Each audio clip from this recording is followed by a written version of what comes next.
احنا شعب جبروت، نخرج كده من كاس العالم عادي زي اي منتخب؟ لا طبعا ما نخرجش. من ساعه ما منتخب مصر خرج وما سابوش الحكم في حاله. الحكم لحد دلوقتي بيتمنى اليوم انه يرجع فيه اعدادي تاني وما يفكرش في حكايه التحكيم دي. الراجل دلوقتي يا جماعه لدرجه انه بقى ينزل: يا جماعه سيبوني في حالي. الشعب المصري من ساعه ما خرجنا قدام الارجنتين جاب اكونت الحكم، اكونت اخته، مراته، باباه، ولاد عمه، الراجل بتاع السوبر ماركت اللي بينزل يشتري منه لبن تحت البيت وجبنه رومي، ما بيسيبوش حد في حاله. بدأوا يخشوا على الاكونتات بتاعتهم: ده انتوا ولاد، ده انتوا كنتوا فيكوا وعليكم، وما سكتوش. فطبعا الناس بدأت ترد: يا جماعه في ايه؟ مش كده، دي كوره. ايه اللي احنا كوره؟ كوره مين يا؟ وبرضه ايه؟ ما سكتناش. طبعا يعني الراجل بدأوا يردوا اللي هو: سيبونا في حالنا، يعني احنا مالناش ذنب، هو اخونا، طب احنا عملنا ايه؟ الا بقى ان يوريك حاجه. يعني انا هقول لك على حاجه بس هشرح لك النقطه دي. الشعب ده جبروت، وعمل كده لمجرد انه حس ان هو مظلوم في ايه؟ في كوره. يعني انت متخيل ان هو حس ان هو مظلوم في كوره عمل كده؟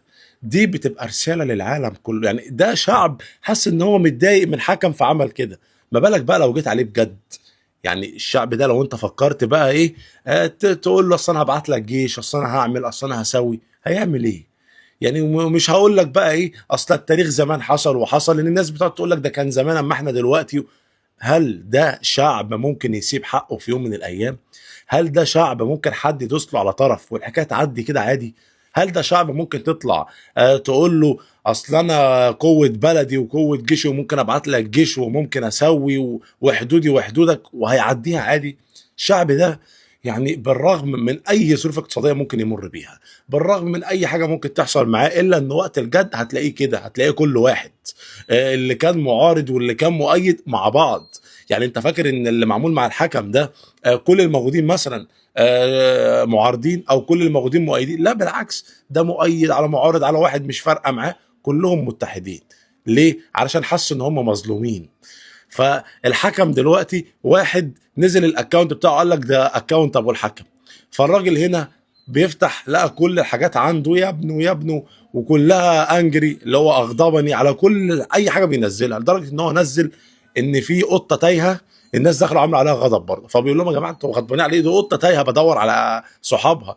برضه نفس الكلام. فالراجل قال لهم: والله ده ما ابني، اقسم لكم ان ده ما ابني اللي انتوا عمالين تنزلوا عليا، ولكن حتى لو هو ابني يعني الراجل ده ما يستحقش اللي انتوا بتعملوه معاه. بيقول لهم: دي كوره. فيا جماعه من فضلكم نهدى شويه، نخف شويه، علشان الناس بره بقت قلقانه مننا. الناس بيقول لك المصريين عشان ماتش كوره حولوا السوشيال ميديا كلها لصالحهم، فنهدى شويه علشان يعني انا خايف هنتحسد والله، وعلشان الناس برضو ايه ما تقولكش بص المصريين بيعملوا ايه وبتاع، عشان ما يخافوش، عايزين يجوا لنا سياحه، فنهدى شويه.